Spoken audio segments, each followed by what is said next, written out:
Boa noite, meu nome é Cíntia, eu sou aluna do Polo CEDERJ de Niterói e vou apresentar alguns aspectos sobre Paulo Freire como uma proposta de trabalho da AD1 da disciplina Paulo Freire, Pensamento e Obra.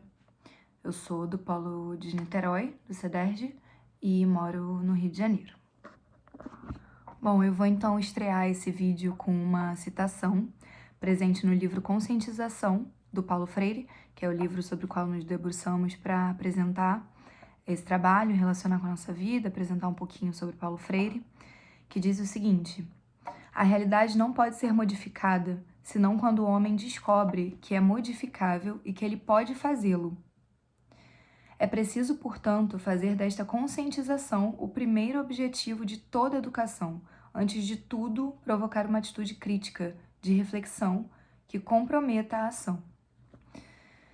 Acredito que isso traz um bom panorama do que é, né, de quem foi o Paulo Freire, de qual é o pensamento que o Paulo Freire nos traz, das suas contribuições para a educação, que acredito também que, pensando sobre quem ele foi mesmo, né, sobre a vida dele, foi o que ele conseguiu conquistar para trazer contribuições tão significativas para uma educação não bancária e dialógica, como ele propunha.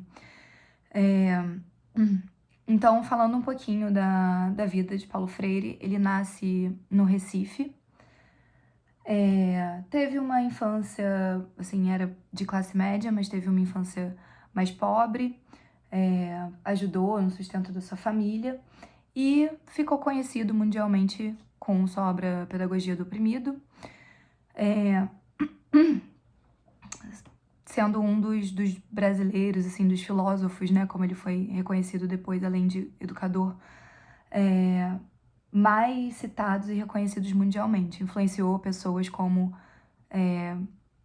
diversos outros teóricos, mas atualmente muito do seu pensamento se encontra na obra de Bell Hooks, que também é uma pensadora contemporânea, que conversa muito com as contribuições de Paulo Freire.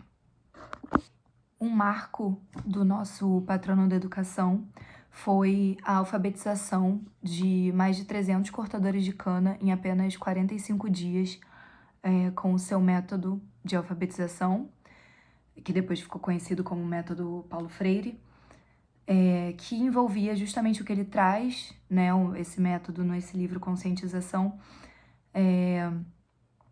trazer o contexto dos seus educandos para a base da alfabetização. Então, para Paulo Freire não fazia sentido trazer diversas palavras e frases soltas, descontextualizadas, tipo Ivo viu a uva, para entender a divisão silábica, criar uma consciência fonética, enfim. Então ele tinha que partir da realidade dessas pessoas, especialmente tratando-se da educação de jovens e adultos, né, que eram, em sua maioria, trabalhadores. Então a base da sua educação era dialógica e precisava ser contextualizada, precisava ter a ver com o contexto desses trabalhadores. Então, Paulo Freire não acreditava que faria sentido, por exemplo, trabalhar com pessoas do campo palavras mais estrangeiras, por exemplo, palavras que não tinham a ver com a sua realidade. Então ele trazia a realidade do estudante para o centro da alfabetização, trazendo palavras que eram conhecidas de um grupo de estudantes. E aí ele cita aqui, novamente, né, trazendo a obra, na página 27, todo aprendizado deve estar intimamente associado à tomada de consciência de uma situação real e vivida pelo aluno. Logo, não faz nenhum sentido alfabetizar cortadores de cana no interior do Brasil com palavras de uma metrópole, que são ligadas à realidade metropolitana, por exemplo. Mas faz sentido, por outro lado, trazer as vivências desse trabalho diário dos cortadores de cana, né, de coisas mais ligadas à agricultura, enfim. Esse método se expandiu, todo o seu pensamento influenciou a educação na América Latina e na África, em diversos outros lugares, mas com ênfase para esses lugares. E foi implementado um Plano Nacional de Alfabetização, no governo João Goulart. Com o golpe militar de 64, esse plano foi destituído. É sempre importante ressaltar que toda a vida de Paulo Freire é política, né? Acho que esse é um ponto muito importante, que eu queria até trazer um vídeo que eu vi esses dias no Instagram, @andanças educativas, que ela traz um pouco, uma educadora, professora do UFRJ, enfim, ela traz a ideia da cooptação pelo neoliberalismo do método de Paulo Freire, entendendo isso apenas como uma metodologia ativa, ou seja, colocar a criança no centro, colocar o educando, né, no centro, e ter essa relação dialógica, mantendo as divisões de classes, né, o poder, né, a opressão, e isso é totalmente descolado do que o Paulo Freire propunha, né? Toda a sua obra, todo o seu esforço em prol da educação era em prol de uma educação não bancária, era em prol de uma educação politizada. Então, se a gente perde o aspecto político da obra de Paulo Freire, a gente não está lendo Paulo Freire corretamente, né? Não está interpretando corretamente o que ele trazia, porque essa era a base, né? Então, como ele traz mais ao fim do livro, o método é dialógico, não é só um método de alfabetização, né, pelo contexto, é um método de diálogo sempre com a realidade do estudante, é um método de conscientização, de entender de usar a educação a favor do deslocamento socioeconômico, enfim, crítico desses educandos. E aí, só para finalizar esse aspecto politizado, cito novamente na página 35. Por aí, as massas começarão a sair de seu silêncio, assumindo atitudes cada vez mais exigentes. Na medida em que vão sendo satisfeitas suas exigências, as massas tenderão não só a multiplicá-las, como também a modificar a natureza das exigências. Então, ele propõe sempre esse deslocamento das massas, essa tomada de consciência de que não, novamente, né, saindo dessa educação bancária em que o aluno, o estudante, é só um receptáculo em branco e que o professor é detentor de todo o conhecimento, ele sai dessa lógica e entende que o educador precisa arrumar métodos e formas e ferramentas para que esse educando por si, né, fruto de uma vontade própria, né, que pode ter sido fomentada pelo educador, mas não depositada pelo educador enquanto detentor da verdade, porque isso seria apenas reproduzir uma lógica dominante, que é a qual Paulo Freire enfrenta e propõe enfrentamento, mas que o educador coletivamente, se relacionando de maneira horizontal com os seus estudantes, possa fomentar nele este espírito de emancipação, né? De não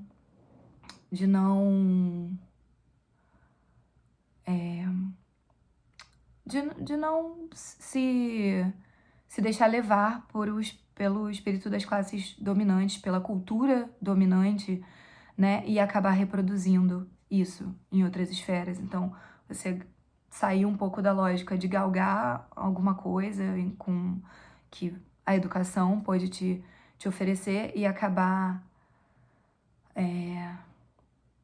acenando para essa camada dominante como se estivesse mais próxima dela. Então é sempre uma lógica de reforma, de política, de base. O Paulo Freire foi afiliado ao Partido dos Trabalhadores, por exemplo, então a política é a base da sua obra, né? A conscientização, novamente, para repetir o nome do livro, mas também que é a base do entendimento do seu pensamento, é o mote, né, que Paulo Freire se utiliza para fazer a educação e criar os seus diversos métodos com o intuito da libertação das massas. Bom, eu vou em breve finalizar esse vídeo com uma provocação para nós, educadores, educadores em formação, professores em formação. Pensei muito sobre o que eu ia trazer, porque eu faço diversas coisas. Bom, antes de eu finalizar com essa provocação, né, eu vou contar um pouco sobre a minha prática e como Paulo Freire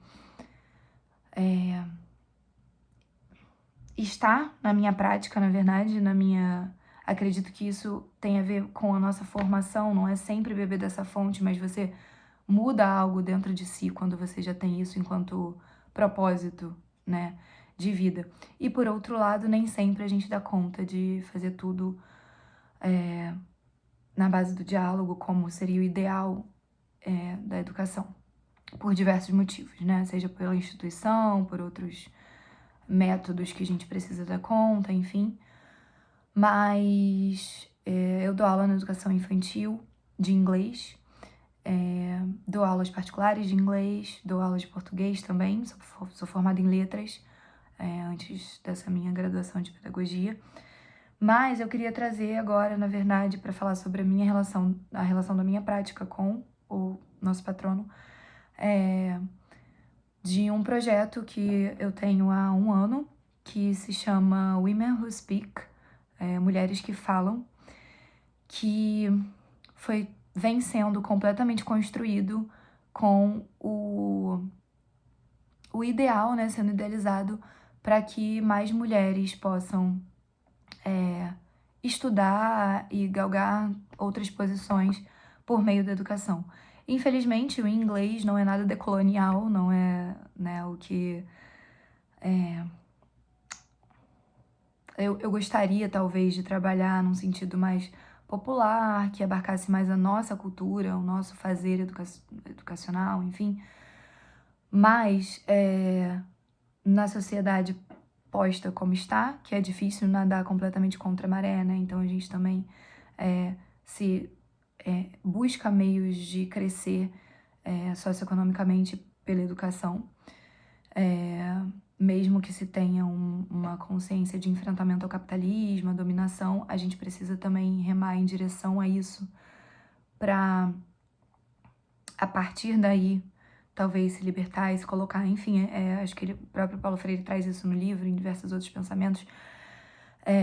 É ambíguo, é difícil, né? Às vezes é contraproducente, às vezes as nossas atitudes por vezes são contraditórias mesmo. Enfim, mas voltando à minha prática, eu criei esse curso e ele tem uma proposta inicial, primeiramente sobre o pagamento, que é em relação à possibilidade de cada aluna.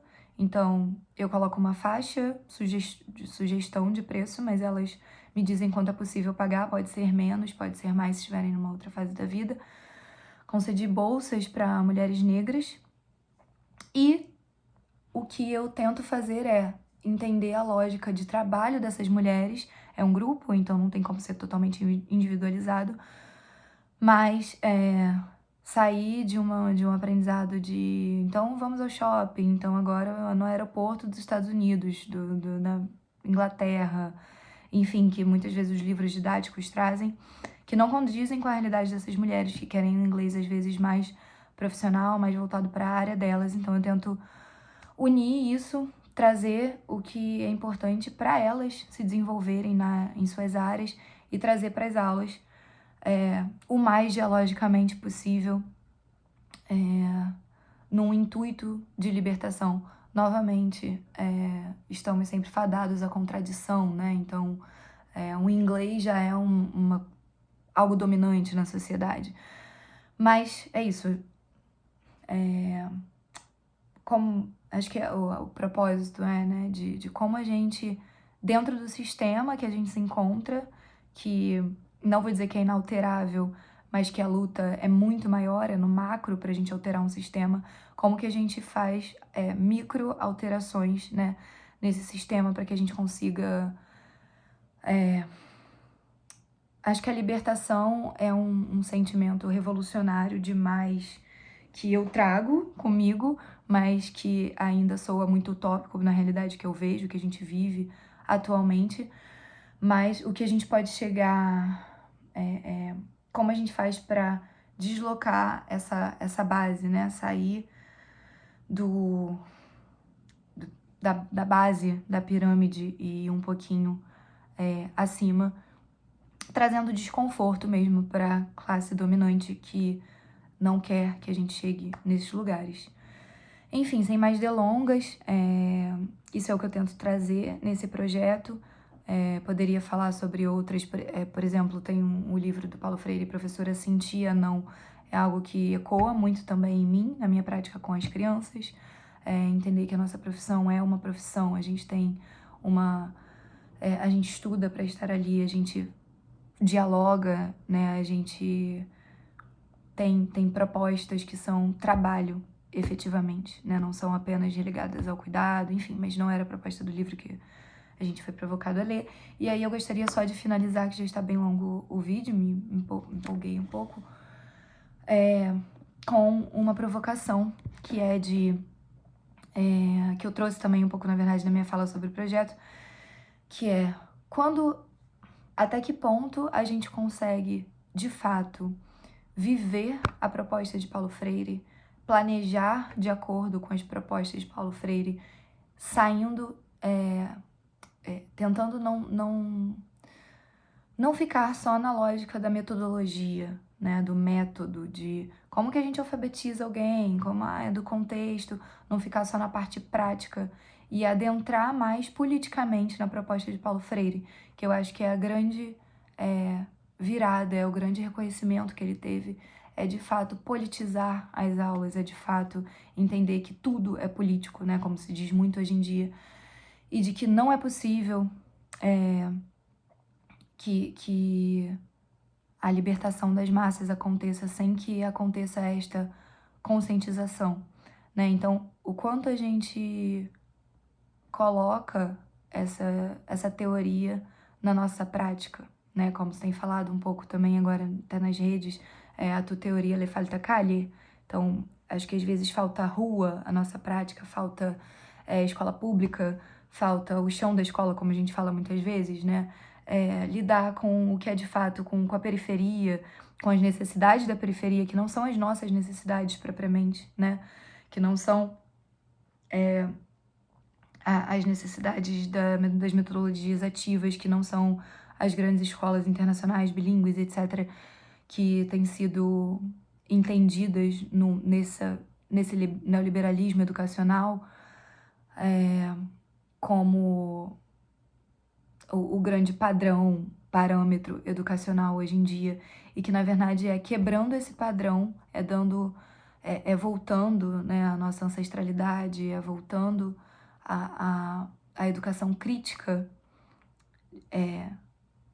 e crítica das classes dominantes, é impossível não me repetir em relação a isso, que a gente de fato galga um outro lugar, né, e que a gente ajuda, de certa forma, medir ali a relação dos nossos alunos, dos nossos estudantes com a educação e com o que a educação pode efetivamente, na prática, objetivamente, suscitar para as vidas dessas pessoas, especialmente se tratando de adultos, né, que já tem uma outra lógica de trabalho, já tem uma outra lógica de subsistência em si, enraizadas, e que são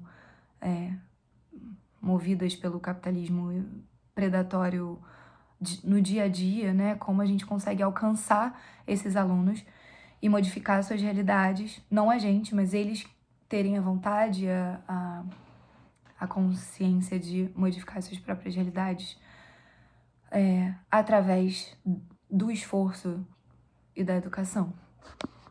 E agora, finalizando de verdade, numa tentativa de resumir com as palavras de Paulo Freire essa última parte do meu vídeo, muito bem colocadas, né? Na página... Perdi a página. Bom, o método correto é o diálogo. A convicção dos oprimidos de que devem lutar por sua libertação não é um presente dos líderes revolucionários, mas o resultado de sua própria conscientização. Obrigada pela oportunidade de refletir mais acerca da vida, obra e pensamento de Paulo Freire.